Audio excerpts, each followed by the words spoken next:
neste 9 de janeiro, conhecido para os íntimos como Dia do Fico. Lembra dessa aula? Se é para o bem de todos e felicidade geral da nação. É hoje? É hoje, cara. Essa não me pegou de surpresa. E vamos lá. Bate pronto Curitiba continuando. Todos os esportes e os grandes campeonatos estão na KTO.com. Entra lá, dá uma brincada. KTO.com, onde a diversão acontece. Tá rolando por lá, promo Copinha sem riscos, hein? Você palpita R$5 qualquer jogo da Copinha. Mesmo se você perder, a KTO te dá de presente esses R$5 pra você palpitar novamente como você quiser. 20 anos da Licani tá de volta pra falar da continuação da novela Mastriani. E aí, o atacante vem ou não vem? Pois é, TT, continuação e, na verdade, praticamente o encerramento da novela Mastriani por aqui, viu? A tendência, neste momento, é que Mastriani não reforce o Atlético. Tivemos a informação ontem, interna do clube do Atlético, que as negociações pelo Mastriani esfriaram de vez. Nesse momento, não ocorrem negociações entre Atlético e América Mineiro pelo Gonçalo Mastriani. Conversamos com representantes do jogador, com representantes também do América Mineiro, que garantem que ainda não pararam completamente as conversas, mas que sim, a situação está muito complicada de dar negócio. O Atlético tentou envolver o Hugo Moura na negociação. O staff do Hugo Moura, junto com o jogador, tomou a decisão de não ir ao América. O Atlético tentou envolver o Luan Patrick, zagueiro da sua base, que agora foi convocado para a disputa do pré-olímpico com a seleção brasileira. O Luan Patrick também não quis ir ao América. O Atlético tentou envolver o Matheus Babi como parte da negociação. O atacante está treinando com o elenco nesse momento. O Matheus Babi também não quis reforçar o América. O Atlético teria, além de envolver jogadores por empréstimo, teria que pagar uma quantia de $1,5 milhão. E $1,5 milhão, tá certo. E também não deu negócio. Então o Furacão tentou, o Marco Salum, presidente da SAF do América e quem cuidava de toda essa negociação, bateu o pé, não quis vender, algo parecido com o que o Atlético tem feito com o Eric agora. E aí o Atlético não deve conseguir a contratação do Gonçalo Mastriani, por mais que tenha tido um acordo com o jogador, com os representantes do jogador, staff e o Mastriani. O Atlético estava acertado há pelo menos 2 semanas, mas com o América a negociação não saiu. Como trouxemos aqui no Bate Pronto, o Furacão busca outros nomes para posição no mercado e agora vai tentar outro caminho para reforçar uma das posições que mais precisava reforçar, que é a posição de camisa 9, a reposição do Vitor Roque. Então o Atlético busca outros nomes, também busca mais um ponto no mercado, mas nas prioridades, para quem tá colocando na conta das prioridades do mercado do Atlético, o Furacão foi atrás de um lateral direito, contratou o Léo Godoy. Atrás de um zagueiro, contratou o Matheus Gamarra. Atrás de um ponta definidor, trouxe o Romeu Benítez. E agora quer mais um ponta e quer o centroavante pro ano de 2024. Encerrou? Sem chance, 0%? É difícil da gente cravar. A novela acabou, mas foi o último capítulo? A grande tendência é que não aconteça. A grande tendência é que o Atlético não consiga. Claro, o futebol é dinâmico, o mercado é dinâmico, é muito difícil a gente falar que encerrou e que não há chance alguma que o Mastriani reforce o Atlético. Mas que nesse momento as negociações esfriaram demais. Elas esfriaram demais. Precisa de um 9, Doc. Precisa muito de um 9, né? Esse é o grande ponto. Não tem como você colocar o ano do centenário nas costas do Pablo de novo, né? Que jogou boa parte do ano em momento em que o Vitor Roque estava suspenso ou estava na seleção, como aconteceu no começo do ano, e o Pablo simplesmente ele não conseguiu desempenhar tão bem, né? A gente já teve até discussão aqui, eu e o Vincenzo, né? De que o Pablo, ele acha que joga melhor fora da área. Eu acho que não tem como o Pablo jogar fora da área. Eu acho que o Pablo é o centroavante já. Então, eu não gosto muito dele fora também. Até o Rogério Coelho acabou de colocar aqui, tô vendo tudo. Pablão da Massa titularzaço em 2024. Então, assim, eu acho que é natural que precise contratar um centroavante. O Mastriani seria bom, só que tá valendo tanto esse esforço, né? O Atlético tá fazendo um jogo duro com o Corinthians, com o Eric, como o Vincenzo bem destacou. O América tá fazendo porque quer manter o jogador no seu elenco. O Atlético também quer manter o Eric no seu elenco. Só que o Atlético vai precisar de uma alternativa, né? O Mastriani já é um jogador de mais de 30 anos, 30 para 31 anos. É um jogador que vinha caro, que o Atlético ia ter que ainda emprestar jogador pro América, e tá difícil alguém querer. E sim. A América acabou de cair. O Luan Patrick jogou pelo Bragantino no último ano. Por que ele vai jogar na Série B? Né? Jogou pouco. Não, jogou, mas tudo bem, mas estava no elenco do Bragantino. Acabou perdendo espaço.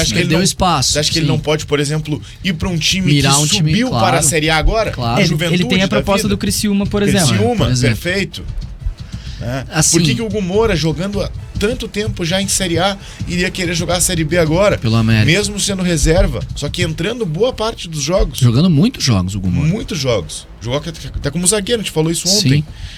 O próprio Então, Matheus Babi, que fez um campeonato Matheus brasileiro Babi, ok pelo acabou Goiás, de jogar fez uma alguns Série A, gols. foi rebaixado. Será que ele vai querer ir pra Série B agora? Né? Então é complicado, é difícil algum jogador querer. E daí o América fazendo o papel dele.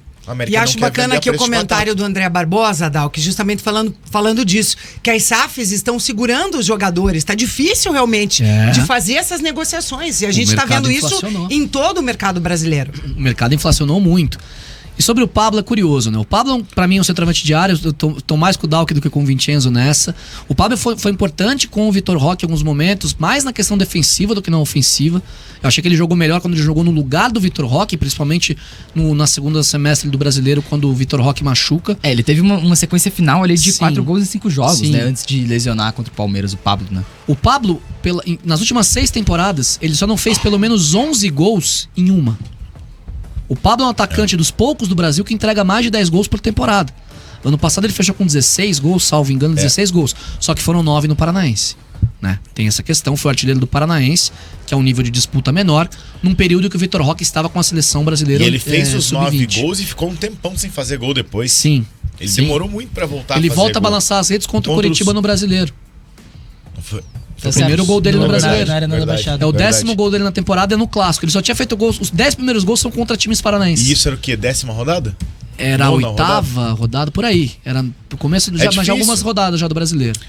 É difícil Sexta você rodada do depender. campeonato. Sexta? Aí, sexta. Difícil você depender do Pablo. Só que dessa sexta rodada, o Pablo também não marcou na final, é na semifinal. Sim, É. o Pablo não marca na reta tem que final do lembrar Paranaense. disso Até porque também. perde a vaga Ele pro ficou, Vitor Roque ele ficou também, 2 meses em jejum, salvo engano. Deu um pouco mais que isso, eu acho. Eu acho que o Pablo é um jogador bom pra compor elenco, né? Gosto de manter o Pablo no elenco, mas pra mim não pode ser o titular dessa equipe do Atlético pra essa temporada de 2024 principalmente. Eu gosto do Pablo e acho que ele é um cara que nesse sistema do Osório pode ser com muita gente chegando à área, pode ser um cara importante. Eu acho que pro Centenário, o Pablo, só o Pablo como opção de centroavante é arriscado. E acho que ele brigaria com o Mastriani, caso o Mastriani fechasse para definir o titular. O Mastriani tem uma boa temporada pela América no Brasil, a única que ele fez aqui no país, e a gente não saberia se ele encaixaria bem ou não no Atlético, no sistema do Osório, enfim. O Pablo já é uma realidade pro Atlético, um cara identificado, um ídolo, um líder dentro do vestiário, um centroavante que faz gols, apesar de perder alguns também. Mas um jogador que entrega, que tem os seus golzinhos. E que tem 2 anos de contrato, E né? tem 2 anos de contrato agora. Precisa de um cara pra brigar, pelo menos brigar pela posição com ele. E eu acho que o Mastriani seria, porque o outro Vitor Roque esquece. Não vai ter. Não vai ter um Marco Ruben. Esse nome no mercado tá cada vez mais escasso. O Mati Borges falou que pra ele o Benedetto é a cara do Atlético. Cara, o Borré que tá sendo Atenção, brigado pelo Inter e pelo Corinthians. Muito difícil. É muito dinheiro. Lógico que é muito dinheiro. Muito dinheiro. Mas não seria um nome que chegaria e vestiria a 9? Com certeza. O entendeu? Reginaldo Augusto disse que o Atlético deveria buscar o Giovani do Corinthians. Seria um ótimo camisa 9 pro Furacão. É garoto ainda. Bem garoto. E não sei, jogou o Sul-Americano Sub-20 ano passado. Não sei se é esse cara pra chegar e pra... É que o grande ponto é você tem que trazer uma realidade nesse caso, né? Sim. Como o Atlético trouxe, quando o Pablo saiu a primeira vez, o Marco Ruben, Sim. né? Claro, o Atlético apostou no Vitor Roque, mas o Vitor Roque é um fenômeno, né? É difícil porque ele é um cara fora da curva, daí não tem como comparar. Eu acho que o perfil é o mesmo da lateral direita. O Léo Godoy é um cara com pouquíssima ideia de revenda. Um cara de 28 para 29 Mas um anos. jogador pra vir Mas que vestir a camisa. veste a camisa. E Vincenzo tem muita gente citando o nome do Benedetto por aqui. Existe? Não existe. A chance ou não? Não que tenha Ninguém chegado me falou, aos né? meus ouvidos essa situação. O Benedetto tá no Boca Juniors nesse momento, né? Então, assim, não acho impossível também. Eu tenho um nome interessante, assim, que como sugestão, não como informação, mas como sugestão. O Gustavo Del Prete, do Pumas, que jogou no Estudiantes. É um grande nome. E aí, Ouvi falar pensando bastante. na negociação do Léo Godoy, é algo parecido, né? O Léo Godoy chega pra vestir a camisa, chega como destaque continental na posição. O Gustavo Del Prete, pra mim, tem esse destaque, chegaria pra vestir a camisa. Então, o Atlético começa a avaliar opções. Ainda não se tem um nome definido ou sondado, monitorado pelo Atlético como 9. Como ponto a gente tem alguns, a gente já trouxe o nome do Peterson, já trouxe o nome do Léo Chu, já trouxe o nome do Luiz Henrique. Desses 3, o Peterson seria o mais próximo e o mais factível de que o Atlético conseguisse contratar. Mas o Atlético ainda busca reforçar esse ataque para a temporada de 2024, TT. Daqui a pouquinho, 20 anos com mais do